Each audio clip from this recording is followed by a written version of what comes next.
whether you are brahmachari, grihastha, vanaprasthi or sannyasi, a surrendered mind will flow effortlessly. No obstructions. But the one who is not surrendered, whose mind has not been merged into that Shanta Atmani, he will suffer. So first level is okay, from individual thinking, make it a collective samashti thinking, that is Mahati Atmani. And from that, take your mind all the way and make it no mind, amanastam.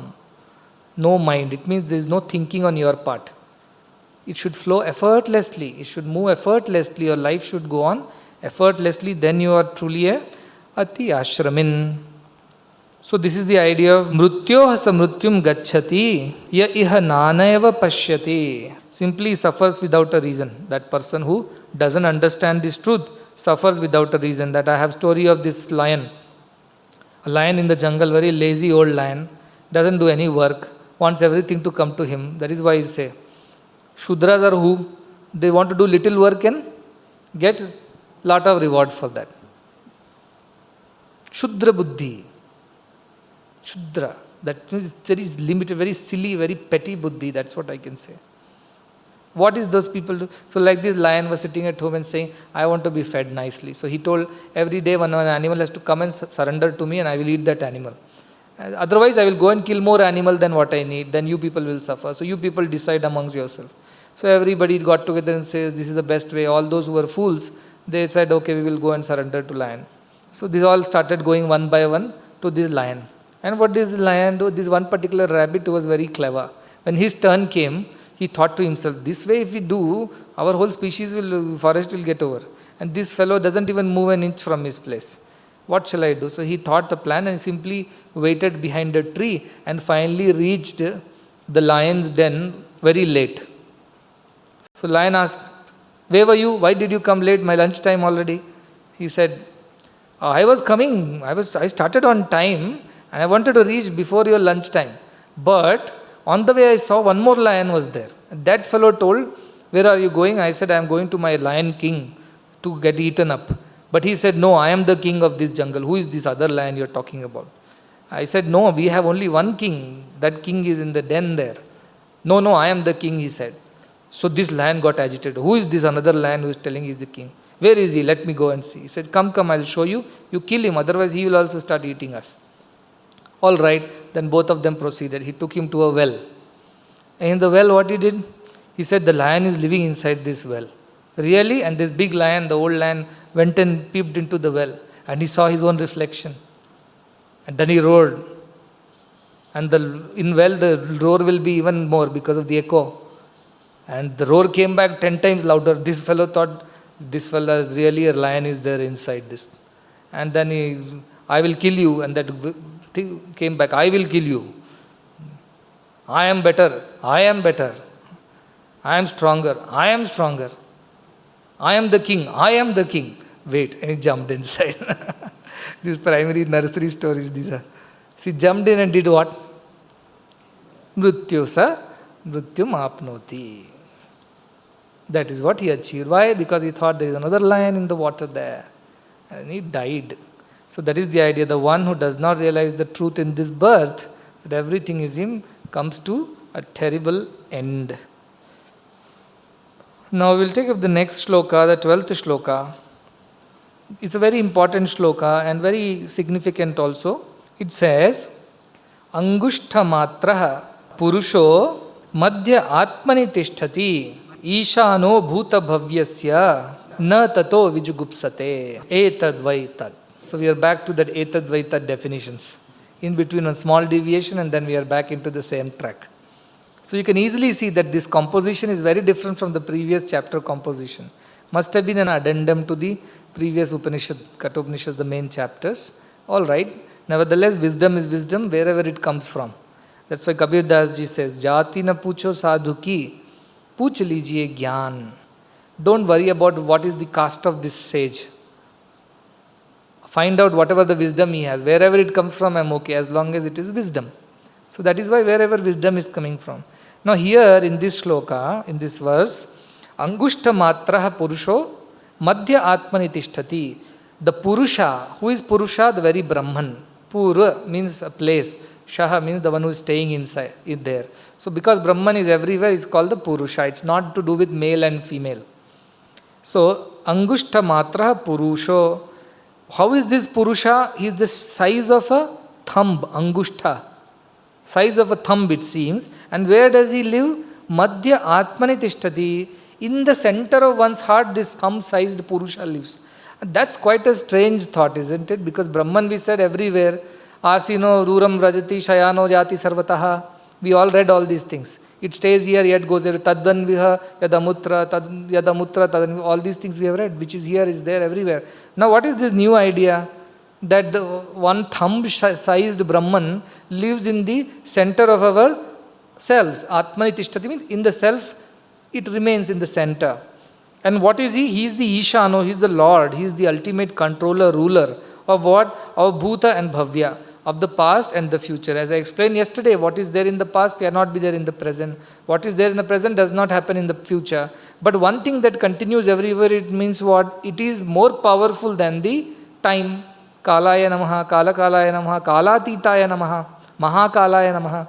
That is what Brahman is called by. That he transcends the time, because he can choose to be in the past and present and the future, and even when all the time has ended, he still continues. That is the idea of Brahman. So he is the Lord of all past, present and future. The one who knows this, na tato vijugupsate, he does not have to hide the bread under the blanket. The one who knows this. The Brahman that I am has nothing less, has everything in his control, and everything will come to me at the right time, will be provided. So I don't have to worry and fear. So let us read the first line and try to understand what does that mean. Angushta matra purusho madhya atmani tishtati. Now this is the idea that Brahman, like we remember we told, sun is shining in the sky, but also reflects in the pot of water. So when that same sun is reflecting in the pot of water, we call it as Jivatman.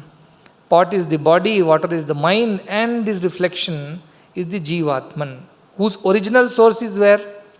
Sun, which is only one without the second. But in every pot he reflects and appears as if he is there in every pot. But truth is that he is the one high above. So that is the Jivatma concept. We had already learnt it. Second thing what we learnt is what?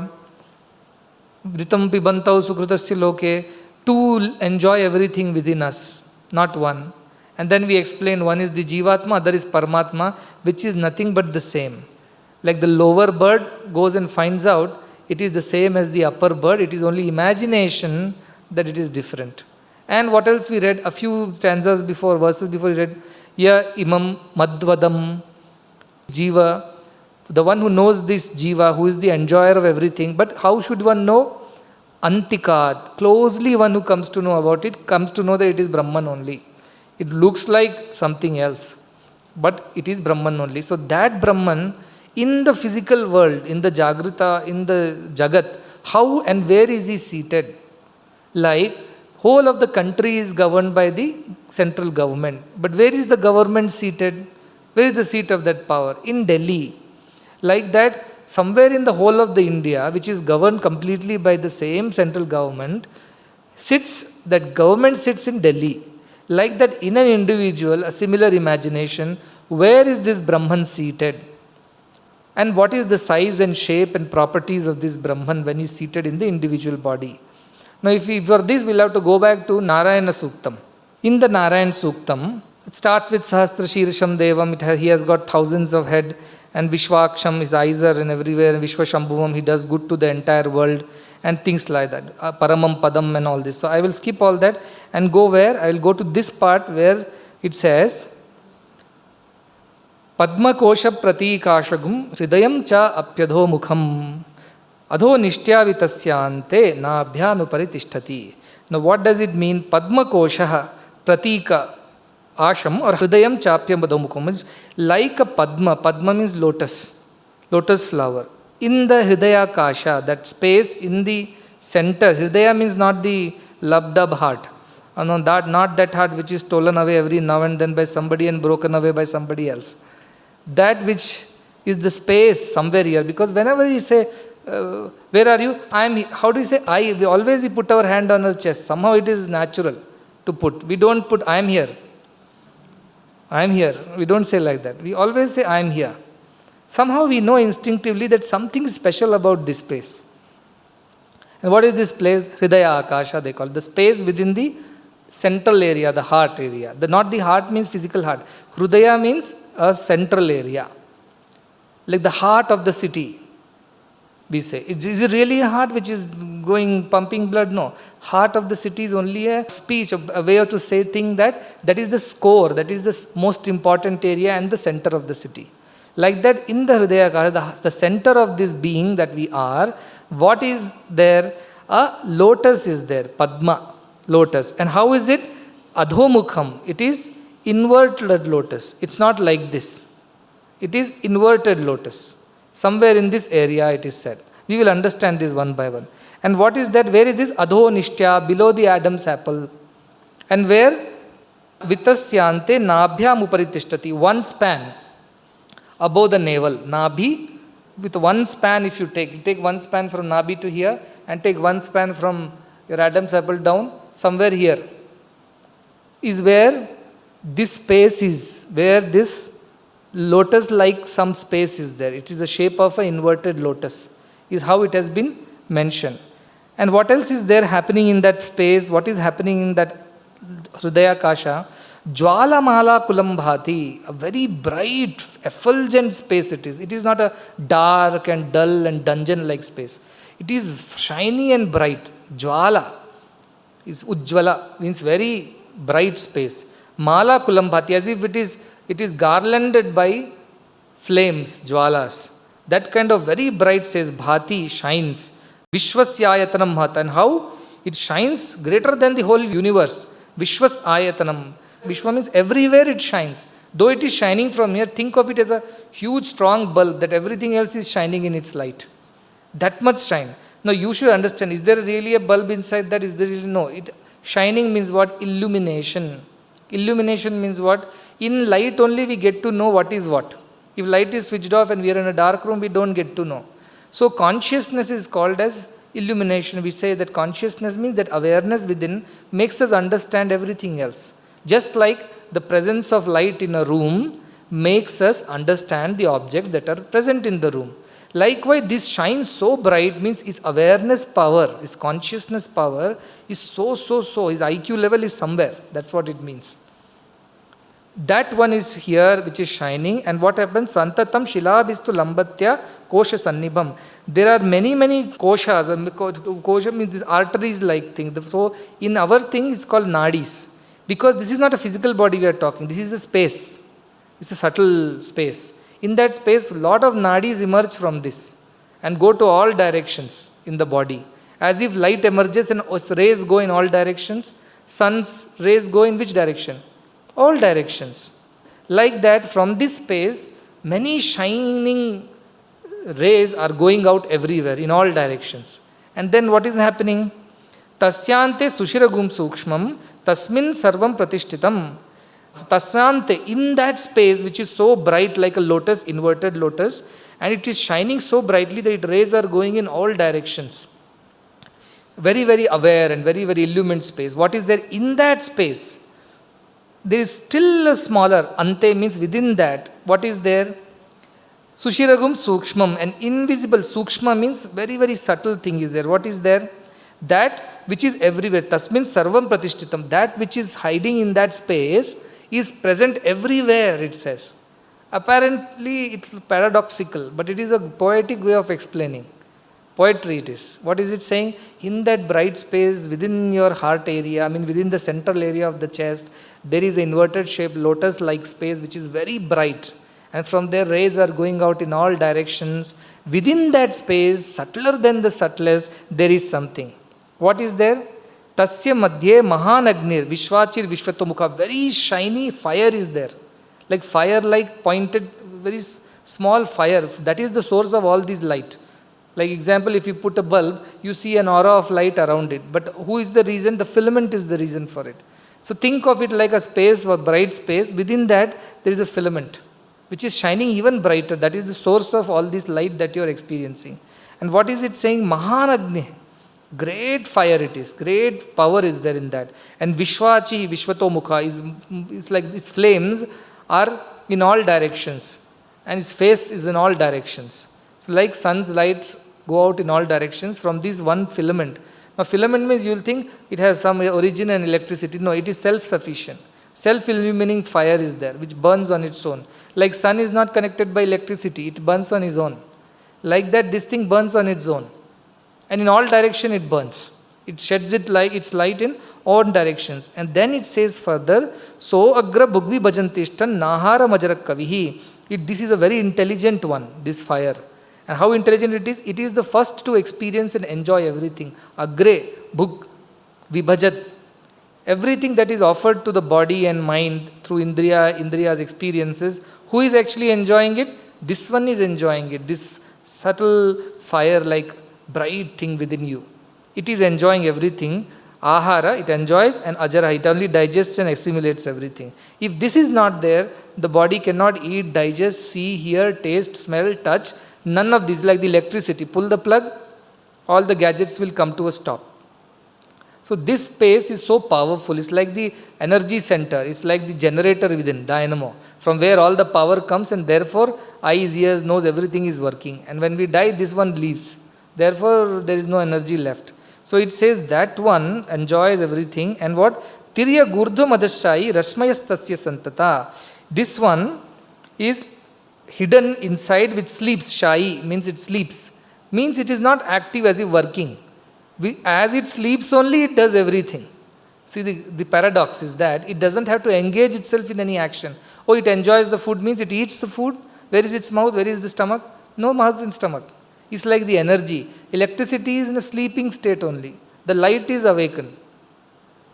The electricity is not doing any work. It is just being there. It is simply flowing. Everything else, when connected to electricity, start acting. The fan starts moving. But electricity is not running around. Just because fan is turning round, is the electricity turning round? It is just being, it is. Just because the light is shining, is the electricity shining? No. So it's like that. Though on that deep cave somewhere, happily it's resting, not working. Yet everything is happening because of it.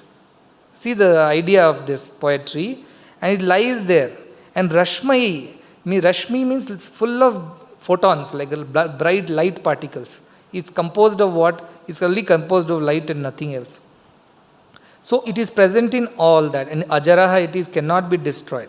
So these are some of those description of that light space. One more shloka which further goes is Santapayati swam deha mapadal mastakaha.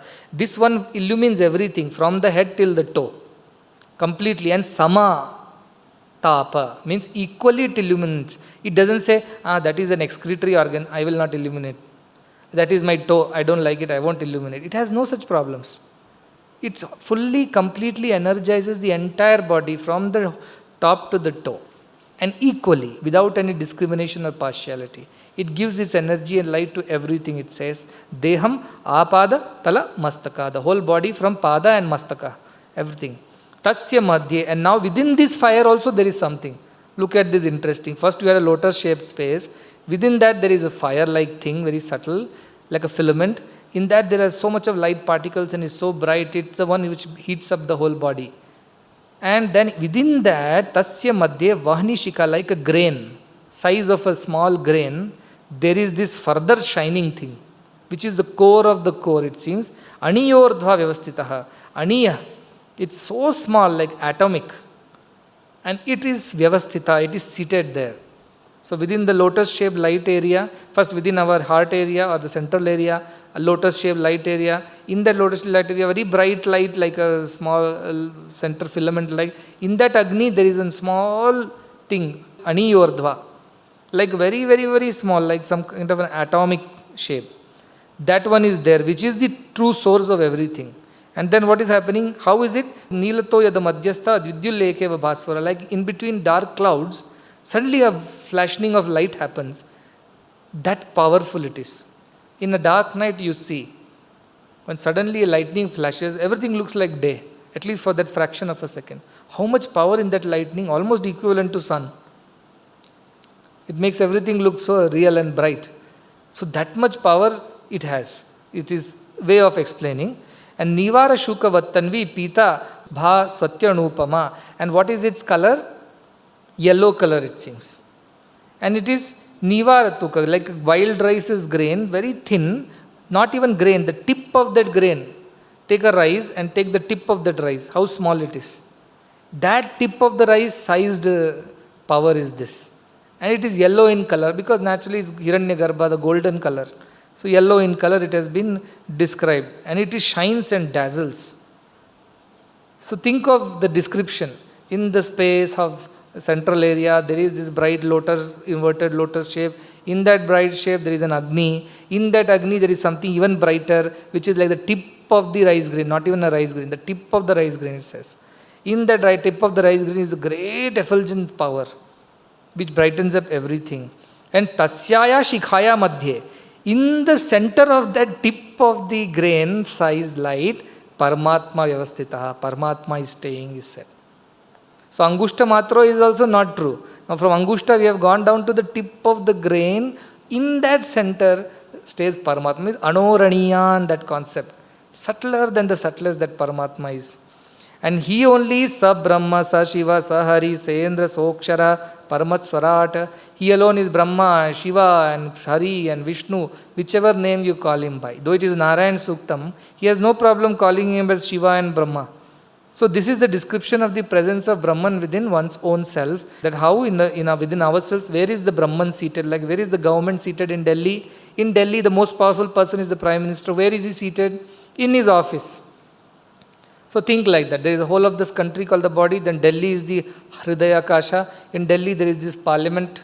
In the parliament, there is a Prime Minister's office. In the Prime Minister's office, there is a Prime Minister's cabin. In the cabin, there is a table and a chair. In that chair sits the Prime Minister.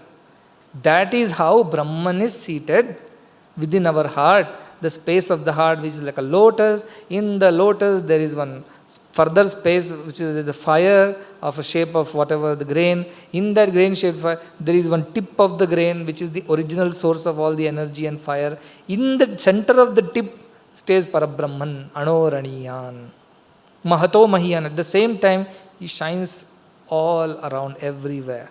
So that is the description how these people have found out through meditation. Of course, they didn't open the heart.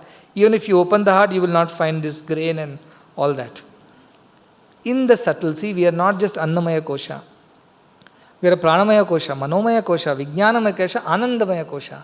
And beyond that, we are actually. The truth is, we are even beyond that. So that Parabrahman has been described in Narayana Suktam like this. A similar example has been given over here, that how that Parabrahman is seated in the central area, and that is why we put our hand there every time we tell who we are. Here we are, we put. So this particular Parabrahman concept has been explained here also. And so I'll take the next one. So once you realize that God is within you in the form of that Parabrahman, he resides within you and also outside you, because Narayana Suktam also says very clearly, Antar Bahishti Tat Sarvam Vyapya Narayana Sitaha. Inside, outside and everywhere, the same Narayana is there. But same Narayana is called Sa Brahma, Sa Shiva, Sa Hari, Sendra, Soksha, Paramaswarata. That particular tip of the grain in which Parabrahman is seated, that same thing is outside also. It is not different from that. So if you see it differently, then you know that you are going to go to death and then another death after death. So now the next shloka also is in similar stone, 13th shloka. Angushta matraha purusho jyotir iva adhumakaha ishano bhuta bhavyasya sa eva adya sa ushvaha etadvai tat. So this one is that. What is Angushta Matra? Just now we explained. So he has taken as Angushta as the example. We are taking the lotus as the example. Idea is just the same, that that's where somewhere the Brahman's seat of power is, from where he energizes the entire body and all its functioning. So Angushta Matra Purusha, it is like a bright light, we said just now. It is very, very bright, yellow colored, golden colored rather. Jyotihi is like a Jyoti. Light. That is why Jyoti meditation. If you see the light outside, then you imagine the light in your own heart. We keep saying that. And people do that Jyoti meditation. 4 of them sat down for a Jyoti meditation. And the whole night we will meditate today on this Jyoti. All right. Then what happened? Wind came and blew off the candle. And whole night they are not supposed to talk. Maunavratam. So the first fellow, oh, the candle is blown off. What shall we do now? The second fellow, how will we meditate now? Shall we get another candle like that? That fellow, why are you people talking? We are not supposed to talk. The fourth fellow, I am the only one not talking over here. Jyoti meditation is only that. All the time worried, if the Jyoti goes away, then what will happen? That's why I said, don't worry about all these meditations. You remember the truth, you are Brahman, that is enough. You keep telling the truth to yourself till your mind fully gets convinced and believes that it is true. Keep telling itself. So this is what Angushta Matra Purusha is. Jyoti Iva, like a Jyoti it is. What kind of Jyoti? If Jyoti flame is there, then smoke should come. There is no smoke to this flame. Smoke comes when? Combustion. Combustion means fuel. If fuel is there only, combustion happens, and when you don't have enough oxygen, then carbon monoxide, carbon dioxide, everything starts. And that is what is fume. So this doesn't have any dhumak, means it doesn't have any smoke. Why? Because it doesn't have any fuel. It doesn't need any oxygen. It doesn't need any support from outside to burn. It burns on its own. It's self-luminous, swarata. That is the idea. That is, Brahman is self-sufficient. His energy, his knowledge, intelligence is self-sufficient. It doesn't need any other help. Imagine such a thing is there within you. And you are thinking of yourself like this animal, ahara nidra bhayam maituna. What a pity. What a pity. This is how one has to tell oneself. This Param Brahma is inside me and I am thinking of myself as some lowly creature. That is why Ashtavakra says, Ma gama shudra chittatam, he advises. Don't think of yourself in a lowly way, in an animalistic way. Even as a human, you are thinking lowly of yourself. You are verily divine. Jiva Brahmaiva naparaha. You are divine. You are not less than that or different than that. So powerful. Just imagine this. And who is he? Ishano. He is the Lord of the universe. Bhuta bhavyasya, of the past and the future, and also of the present. Sa eva, he alone is adya today. Sa u shvaha, he alone will be there tomorrow. Whether body will be there today and tomorrow, we don't know. Whether our relationships will be there, we don't know. Whether our wealth and progeny will be there, we don't know. Whether our mind will be sane or insane tomorrow, we don't know. But one thing we know for sure is that Parabrahman who is there today will also be there tomorrow with us. He alone will be with us, and everything else leaves us. He alone remains. Our people, how much ever they love us, they can only go till the grave. After that, they will dump us and walk back. Who is going to go beyond that? Nobody. But this one alone. Because this is what we are. We can discard anything, everything. But can we discard our own selves? Not possible. This is our true self. This Parabrahman seated inside us is the true self. Everything else is the container in which it is. That is what we have to remember and not forget this even for a moment. Because the moment we forget this, we think of ourselves as very petty, lowly creatures, running behind senses and sense objects, and our pleasures become only carnal and lowly. And that joy and ananda of realizing who you truly are is not there. Then all the time, fearing of things, fearing of the future, guilt of the past, and burden of the present. This is our life. Carry the guilts of the past and fear of the future, and the present is a big burden to carry on. Though we are so glorious, but we have forgotten. And we have become so poor. So this one who knows that presence of that ultimate consciousness within knows that. The one who knows this knows that. 14th shloka.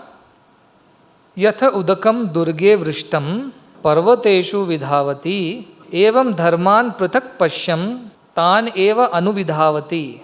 So idea is yathodakam durge vrishtam. Like the water or rain falls. Udaka means water. When water falls or rains on top of a durga. Durga means hill, top of a mountain. The rain is vrishtam, falling. Water is falling as a rain on top of the hill. Parvateshu, on the top of the hill, on the peak. Summit is Durga and Parvateshu, the hill. The summit of the hill, when the rain falls, what happens? It flows, vidhavati. It runs in all directions. And then what happens? We think of the same rain as different streams. Somebody who is living in the eastern side of the hill will receive the water through an eastern stream. Somebody who is sitting on the western side of the hill will get a western stream and southern stream. So think of it like a pyramid. On top of it, if water falls, it will flow in all directions from there. Same water divides itself into many streams. And by chance, if there is a dirty pool there, that water will reach that dirty pool and become dirty. And the same water will flows into a small river which goes further, and it will become a nice river. People will pray and take bath. The same water reaches a slushy and a marshy area, it will become a slush. Same water. But when it fell from the sky, it was pure and same, one only, without the second. But the moment it touched the summit of the mountain, it got split into many streams. And each stream had their own fate and their own way.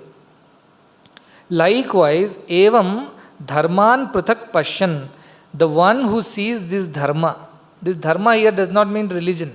Dharma means the very purpose of life.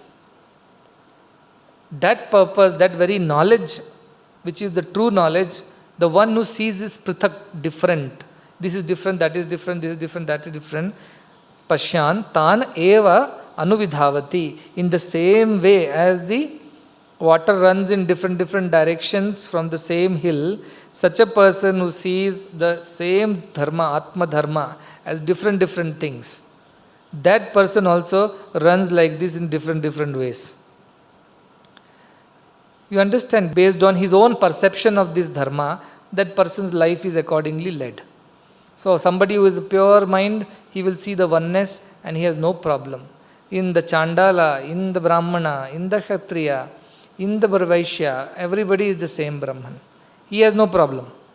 It seems Adi Shankaracharya went to Kashi, and as he was walking with his disciple, a Chandala appeared in front of him. Because there they burn the bodies, you see. So this man is somebody who is burning the bodies, dead bodies. So he was standing in front. So Shankaracharya is coming with his 4 disciples or 5 disciples, and everybody, move, make the way. Like that. These people ran and told, move. And this Chandala says, who move? What should move? Then he said, Shankaracharya is coming, you should move. So he said, I am not going to move anywhere, I am standing here. So Shankaracharya got very kind of upset. He said, now people will start asking, if Shankaracharya was Brahmagyani, why did he get upset? So he said, this is all stories to drive home a point. So he told, please move from the way. Because it is written that when Brahman comes, Brahmin means the knower, the knowledgeable person comes, everybody should move and give way. Because that is respect in society that you have to give. When nobody else, how beautifully Ashtavakra defines in Mahabharata is there. There the mention of Ashtavakra comes under Tirtha Parva and Tirthyatra Parva in Vana Parva. And there he describes very nicely that who should be given the right of way. There is a category. If Brahmin is coming, he gets the first right of way.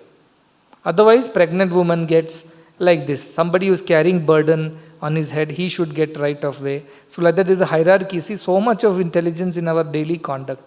So in that process, the right of way should be given to the Brahmin first. Therefore, Shankaracharya's disciple said, you are a Chandala, you move, Shankaracharya should go on. And the Chandala says, who should move? This body, Deha, or the Atman? If you tell Deha should move, that I am not.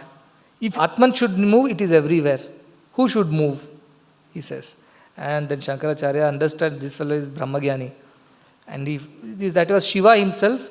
It seems he came to break this understanding because Shankaracharya was still thinking that he is a Brahmin, the better class. So Shiva came to break that myth and teach him this truth, that there is nothing called Brahman and Kshatriya and Shudra and Vaishya. In everything, Atman alone is. Therefore, give up these differences.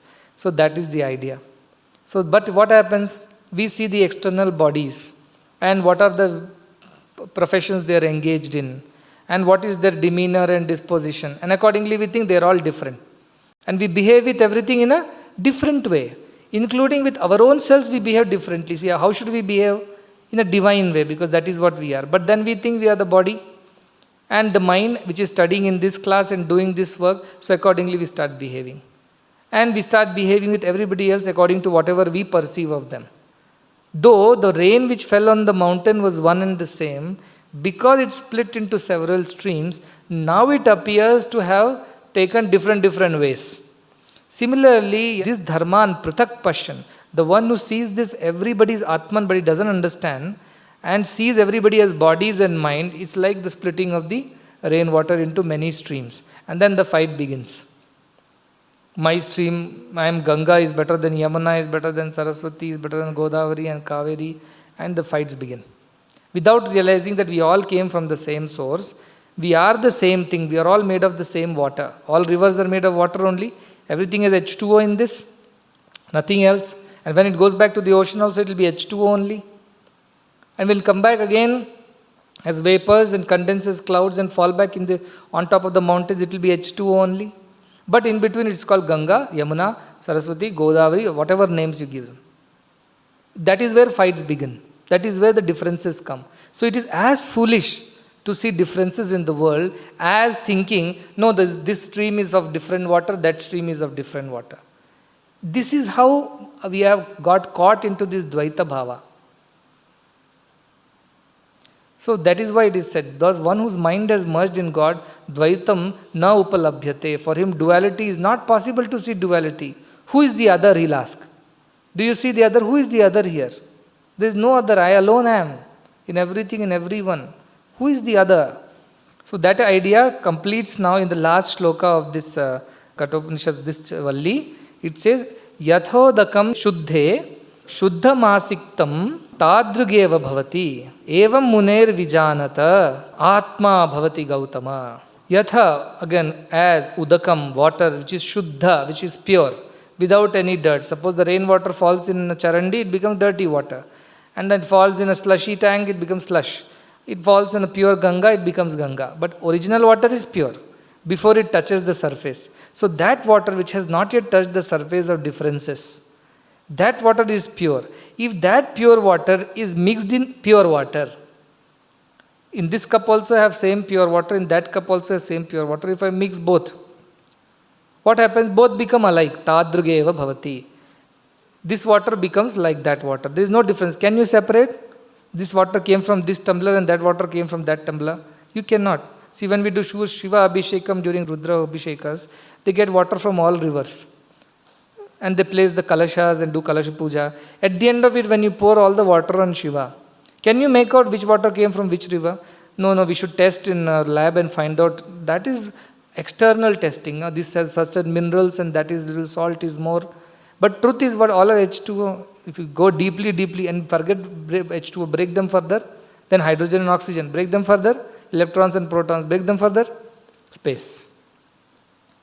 That's all it is at the end. So where is the difference in the world? The one who sees the difference is fool. So Shuddham Asiktam Tadrugeva Bhavati, it becomes the same. Evam Muner Vijanitas. Likewise the Muni, the knower of this truth, Vijanata, once he knows this, Atma Bhavati, he becomes the Atman. Brahmaved, Brahmaiva Bhavati. The one who realizes Brahman becomes Brahman because his mind is pure. It has not mixed up with the dirt and the slush and the garbage of the world. He is the pure water of the rain which is coming. So there is no problem with that. That water, if it mixes in pure water, it will remain pure only. When it engages with the mind and senses, that Brahma Tattva, when engages in the mind and senses, then the differences arrive. Like the beautiful colorless light of the sun passes through colored glass, appears to be colored.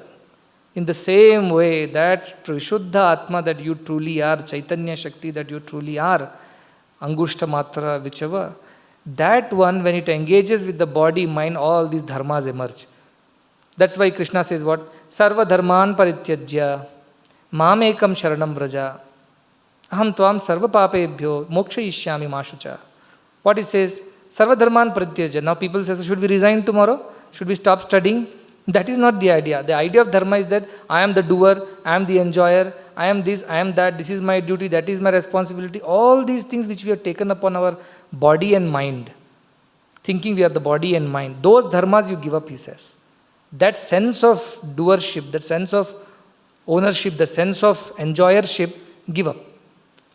And come to me. And realize, come to me means where? Where is Krishna? Where to go? Mathura? Vrindavan? No. That Krishna is consciousness. Forget these outer differences. Who is what are you doing, what you are not doing. Forget these outer differences. Come to me who is within. Mamekam. Ekam mayam. Sharanam vraja. Yached. Jnana Atmani into Mahati Atmani into Shanta Atmani. That is what he is saying. At Jnana Atmani level, individual dharmas are there. I am a son, I am a husband, I am a father, I am teacher, I am a... Then Mahati Atmani, Samaj Dharma is there, collective dharma. Oh, I have to behave like this in the society, I have to do like that for everyone's welfare. And when you go to Shantatmani, no dharma remains. This is what is Sarvadharman Parityajya. The one who realizes this, Atma Bhavati, he becomes one with the self, Gautama. You ask, who is this Gautama now? Is there a third character over here? Gautama is a way to address a wise person. It is not the Gautama Rishi, Ahilya's husband. It is not about the lineage of Nachiketa, because he is coming from Uddaluki, Aruni, and that lineage. Idea of Gautama is that if you take it as a common noun, as an adjective, Gautama means that who has illumined the darkness. Tama means darkness. Go means that which illumines. Like go chara. Chara means whichever is moving around. Go which illumines them. The perception. So the one who perceives the light in this darkness is Gautama. So if anyone perceives this brightness, this light within the dark, that one perceives the oneness within the diversity. And such a person becomes one with that ultimate divine self. For that person, there is no male, female, young, old, rich, poor, Brahmin, Kshatriya, Vaishya, Shudra, and teacher and student, and this and that. All these differences are external. These are like the part drama in the play, Play, they give you some role to perform. If you perform that role, for that extent only, that role is there. After that, you are no more that role. Similarly, you are Brahman performing the role of the Jivatma, using the costume of the body and the dialogues of the mind. There ends the matter. And who is the other person? He is also Brahman. She is also Brahman. But her role is something else. So they have put on the costume of the body differently, and the dialogues are coming from the mind, that is differently. The behavior is accordingly. But ultimately, it's the same Brahman. The one who sees through these differences becomes the Atma Bhavati. They become one with the truth. Iti Kathopanishadi Dvitiyadhyaye Prathama Valli. This is the second chapter's first Valli ending.